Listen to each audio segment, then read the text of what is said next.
Hi everyone, welcome to my YouTube channel. My name's Lupe, and if you're not subscribed, go ahead and subscribe to me. Recently, I've received an assignment in my English 101 class where we are covering the ideas in Grit by Angela Duckworth.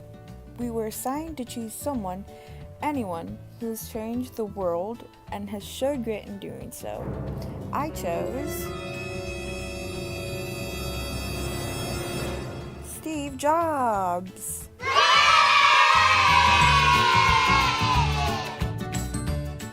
Steve Jobs, a well-known man around the world, has conquered technology even after getting booted from his own company. I researched more of his life, and I was able to tie in Angela Duckworth's ideas and concepts to his life, like her idea of nature and nurture. Nature and nurture in general are the way one is raised and their genetics. So she really demonstrates how they blend together when she says traits like honesty and generosity and yes, grit are genetically influenced and in addition influenced by experience. And one can see that in Steve's life. He was born on February 24th and instantly given up for adoption. He was adopted by Clara and Paul, and from there he was raised in California with engineers all around him. His biological parents were really intelligent, so he got his genes from there. But he also was raised around the engineers, and his parents were really interested in their own careers that they influenced what Steve would later get interested in. And this moves on to another one of Angela's quotes, where she says, interests are triggered by interactions with the outside world. Often Steve would get home and he'd go into the garage and work on things with his dad, and that's where he got into the liking of electronics and whatnot. And this basically sparked his passion, which is another one of Angela Duckworth's ideas. It says passion for your work is a little bit of discovery, followed by a lot of development and then a lifetime of deepening. And with Steve, his passion for electronics led him to open his first corporation, naming it Apple. And on April 1st in 1976, he, along with his best friend, created one of the first computers for his company, naming it Macintosh.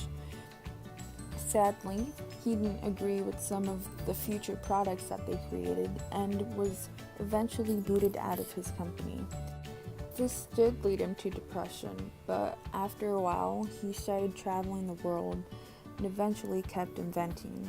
He then started another corporation named Next, but that didn't work out as well for him, so he ended up buying the company Pixar, and that led him to working with Walt Disney and creating wonderful movies that we've all probably seen. His comeback is what Angela Duckworth would call hope. And when she says hope, she's saying that it has nothing to do with luck and everything to do with getting back up again. Steve just continued inventing because that was his passion, and eventually that led him back to his original corporation, Apple. And from there, he's created so many products along with other inventors. His products changed how the world communicates today. Back then, we would only be able to send mail, but now we can send messages instantly and get them within minutes. It's just crazy how just sparking a passion led him to creating phones that were convenient. Today, we have Apple products all over the world.